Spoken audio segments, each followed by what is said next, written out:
Is EA Access worth your money on PS4? You're about to find out. Hanging in there. Good, just keep your foot on the floor. What's up, everybody? Fred Richani, TSC, your home for sports and gaming news updates, reviews, and everything in between. If you're new here, please consider subscribing. I'm here to give you guys my thoughts on EA's subscription service on PlayStation 4, EA Access. It allows you to pay either a monthly fee or a yearly fee to get access, no pun intended, to a myriad of Electronic Arts games, from EA Sports to BioWare. You name it, they got it. Sort of.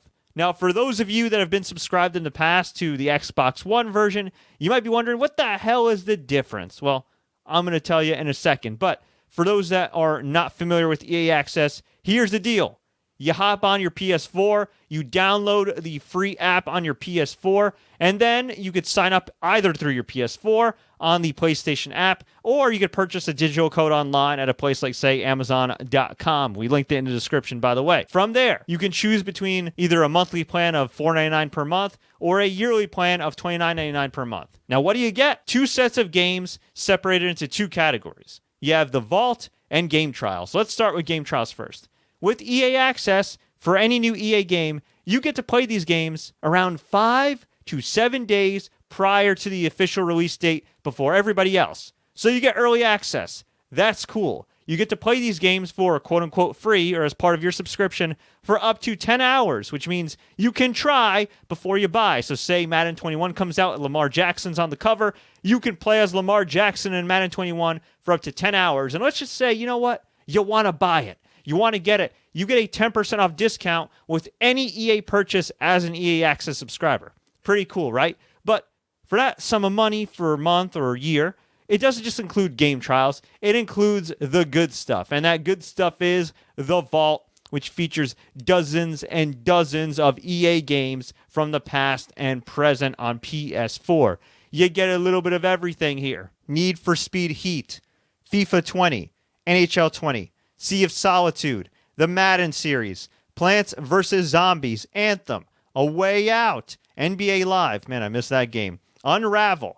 Star Wars Battlefront. Keep in mind that the most recent Star Wars game is not on EA Access, although that can change down the road. EA UFC 3 and the rest of the UFC series. Fee. Burnout Paradise Remastered. Of course, who doesn't love The Sims? Mass Effect Andromeda. Titanfall 2, which is pretty freaking awesome. Mirror's Edge Catalyst, the Need for Speed reboot, Battlefield Hardline, Dragon Age Inquisition, which is one of my all-time favorite games, a fantastic RPG, Need for Speed Rivals, Peggle 2, Battlefield 5, Apex Legends, which keep in mind is free to play anyway, Battlefield 4, Need for Speed Payback, and Battlefield 1. Not a bad list of games here, right? In fact, I'd say maybe a fantastic list of games here. But here's where EA Access on PlayStation 4 differs from the version on Xbox One that people have had, no pun intended, access to for the last 5 years. You see, Xbox has a little something called backwards compatibility. Now, I am not a PlayStation Now subscriber, but I do know that it's been a pain in the arse to get any kind of backwards compatibility with PlayStation 4. Yes, they'll remaster some titles. They'll sell them as classics or whatever, and you could buy those. But as far as getting any classic games through PlayStation Plus or whatever the case may be, that is a no-go. Now, it might change at PS5, but present day, there's no real backwards compatibility. And unfortunately, that's the case with EA Access, because on Xbox One, you get access to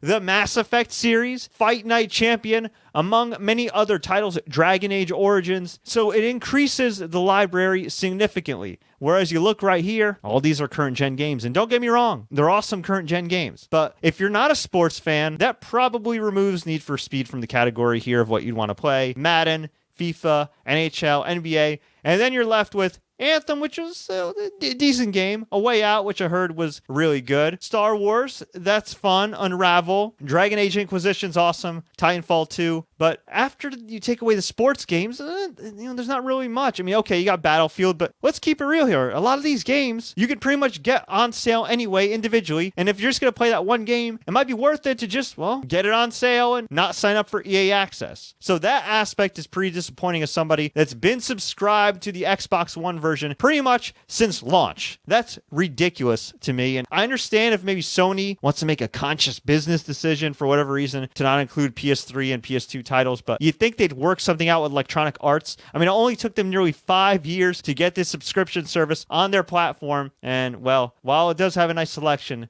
that aspect is kind of half-assed. Speaking of half-assed, here's the annoying thing with EA Access. Let's just say you go to download a game. You go to download, it takes you to the store page loads, you click download, it finally downloads, it takes you to the home screen, then you got to go back, relaunch the EA Access app. That takes some time. And for anybody that's played PS4, had a PS4 for quite some time, even for a couple hours, you'll notice that the UI, the whole interface of PlayStation 4 and the PlayStation Store is pretty damn slow, no matter what your internet connection is. Now, couple that with a separate app, and yeah, it can get a little annoying going back and forth having to download, go back home, go back to EA Access, download, go back home, go back to EA Access.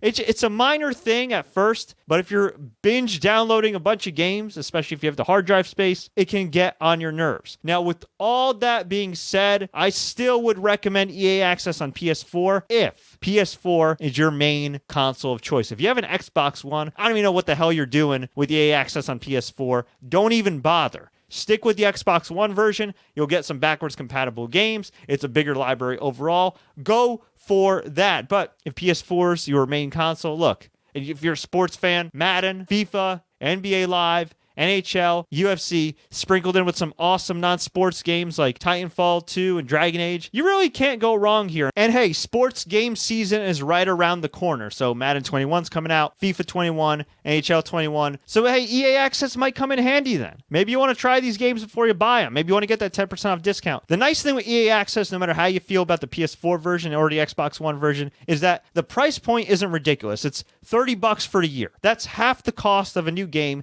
and you get access to a bunch of these games right here. Now, is the PS4 version lacking compared to Xbox One? I'd certainly say so, but in fairness to EA, I think that's more of a Sony problem rather than an EA problem. Overall, though, I would still recommend EA Access for PS4 if it is your main console of choice. Do you agree with my review? Do you disagree? Let me know. Leave a comment below. If you enjoyed this review, please like, share, take care. Don't forget to subscribe and enable notifications for more updates like this. If you want to sign up for EA Access, just click the link in the description. Full disclosure, we do get a small cut as an affiliate. And until next time, everybody, as always, please stay safe and enjoy the games.